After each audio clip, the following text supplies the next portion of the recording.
কিছু mango pulp নিয়ে নিলাম, মিক্সিতে ভালো করে পেশাই করে ম্যাঙ্গো পিউরি তৈরি করে নিলাম। কিছু চিনি অ্যাড করে নিলাম। এবার একটু গুঁড়ো দুধ গরুর দুধের সাথে মিশিয়ে নিলাম। ভালো করে গুঁড়ো দুধটা মিশিয়ে নিলাম।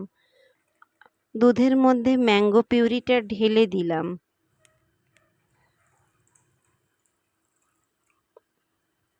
ম্যাঙ্গো পিউরিটা দেখব ভালো করে যেন মিশিয়ে নিতে হয়। ভালো করে মিশিয়ে নেওয়ার পরে আইসক্রিম কাপে আস্তে আস্তে ঢেলে দিলাম। প্রত্যেকটা কাপে সমানভাবে মেজারমেন্ট করে আস্তে আস্তে ঢেলে দিলাম, যেন এদিক ওদিক না হয়। এবার আইসক্রিম কাপগুলো মুখ এঁটে দিলাম।